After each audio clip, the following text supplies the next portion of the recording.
Healed. I've actually had more people from the Middle East region come to faith and believe in Jesus as the Messiah as I was worshiping than if I were to have some kind of a dialogue with them. To me, that is absolutely the case for releasing your sound. And even recently in a Middle East country where we're living, as I was singing over a pastor's wife, God healed her completely. So I started singing "God is So Good," and I asked the choir that was up there, could they sing it in the language that this particular congregation spoke. And so they started singing in Sutu, which was that language.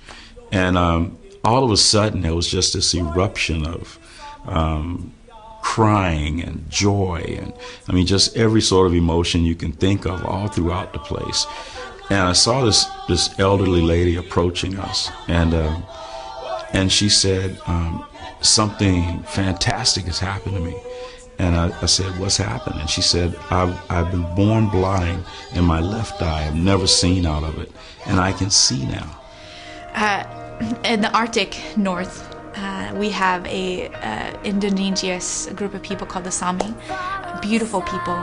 And their sound of yoiking has been very much suppressed. And in the church, it's not allowed. People have been kicked out when they yoik in the church or use the Sami drum because it's looked at as demonic. And so it's exciting to release this sound of yoiking and redeem it back to the glory of God. And so we ended up doing one of our own cultural songs, an Afrikaans song that related to the people group. And I think all the artists were shocked because they were expecting us to do a performance song. But when we did the song, the whole auditorium just kind of came to life. People were dancing. People were just celebrating. And when I walked down off the stage, I just realized that that is exactly what Sounds of the Nation is all about.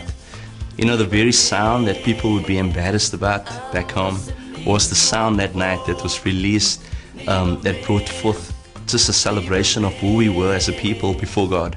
Every time we sang songs in Hindi, it absolutely brought freedom and liberty for people to just receive God's word, or even just to be in God's presence. And then we have seen millions of people just come to Christ.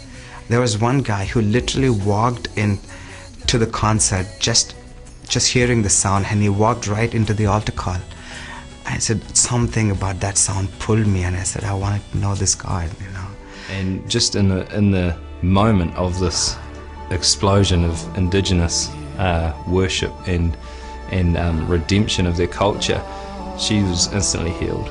Another woman who had a tumor, which she could actually see and her friends could see, just completely dissolved in those times as well.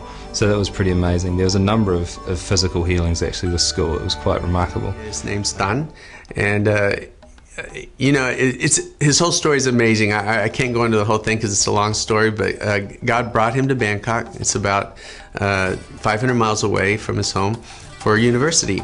And by accident, he ended up at our student ministry. He was not a Christian. He would not have come to a Christian place. He didn't know it was a Christian place. But when he got there, he got sick. We took care of him, and he stayed. So he became a Christian.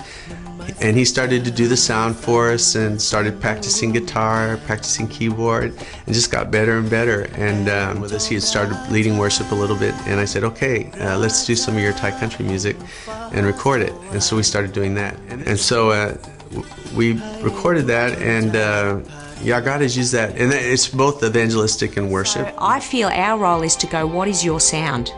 In fact, if we silence that sound, or if we silence art in general, we are not going to see the fruits of revival, because every revival has a sound. And so I feel my role is to go, well, if every revival has a sound, what is the sound of this revival? It's going to be different than what has come before. And it's very easy to go back to what we know. So, for example, we have beautiful and fruitful worship in our nation already, but I believe God is calling us to more. He's going, what is the authentic sound? In fact, I think one of the things that is about to change is that, and I think this for every nation, it's not just going to be one whole sound. That sounds are going to come from different areas, and they're going to be quite distinctive and unique everywhere we go. And so we could miss that. And I think if we miss that, we're going to miss seeing God move in the way that He wants to for the last days. So I actually feel more than ever it's more important that we start thinking about what it sounds like to have revival.